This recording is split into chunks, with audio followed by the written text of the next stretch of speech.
मैं मर जाऊं तो मेरे शरीर को जला देना, ये कहा था हिटलर ने अपने आत्महत्या करने से पहले। हिटलर ईसाई था, ईसाई लाश को दफनाते हैं, जलाते नहीं हैं। तो फिर हिटलर अपनी लाश को जलाना क्यों चाहता था?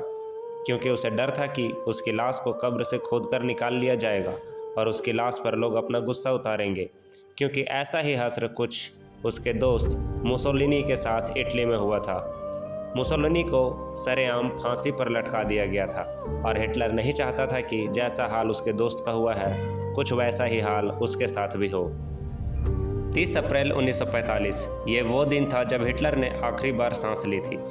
इसी दिन उसने खुदकुशी कर ली थी। उसने अपने बंकर में ही खुद को गोली मार ली थी। साथ में उसकी पत्नी, गर्लफ्रेंड ईवा, जो शायद बाद में उसकी बीवी हो चुकी थी, वो भी वहाँ मौजूद थी। उस दिन उस बंकर में ऐसा क्या हुआ, कैसे हुआ, इसकी बहुत सी कहानियां मौजूद हैं। मैं आपको सुनाने जा रहा हूँ हिटलर के ही बॉडीगार्ड रोसस मिस्क के द्वारा लिखी book Hitler's last witness, the memoirs of Hitler's bodyguard. Rochus Misch की ड्यूटी फ़ोन पर होती थी, क्योंकि हिटलर के पास दिन भर और रात भर कॉल आते रहते थे। रोसस मिस्क का काम था उन सारे कॉल को अटेंड करना, और यही काम करते करते 5 साल बीत चुके थे। मीन्स 5 सालों से वो हिटलर का बॉडीगार्ड था। बर्लिन के चारों तरफ सोवियत संघ का घेरा था। सोवियत संघ ने पूरी तरह से नाकेबंदी कर दी थी। जर्मनी इसे तोड़ नहीं पा रहा था। जब सोवियत सेना आगे बढ़ने लगी, तब हिटलर ने खुद को अपने उस बंकर में बंद कर लिया था। 30 अप्रैल को सुबह सुबह हिटलर को ये बताया गया कि अगर आज कामयाबी नहीं मिली तो बहुत बुरा होगा, सेना का गोला बारूद खत्म हो जाएगा। तब हिटलर की बस एक ही उम्मीद थी कि सोवियत संघ के सेना को मोर्चे पर ही तोड़ दिया जाए, लेकिन ऐसा हो नहीं सका।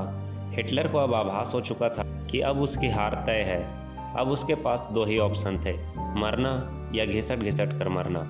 हिटलर का सहायक ओटो गुनास्चे भी उनके साथ ही था। हिटलर ने ओटो के साथ हाथ मिलाया। उसने वहां मौजूद सारे लोगों से कहा कि वो सब अब आज़ाद हैं। उन्होंने जो वफादारी की कसम खाई थी, वो उससे भी वो आज़ाद है।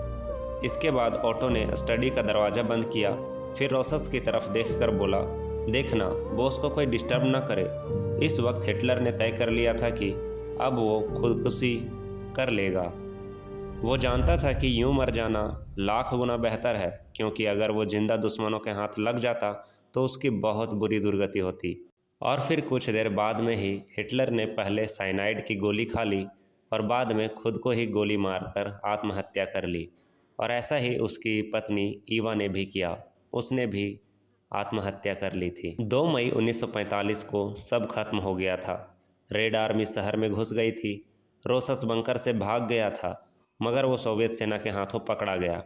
उसे 9 साल सोवियत संघ की जेल में भी रहना पड़ा। 1953 में वो सजा काटकर अपने घर लौटा। 2013 में रोसस की मृत्यु हो गई।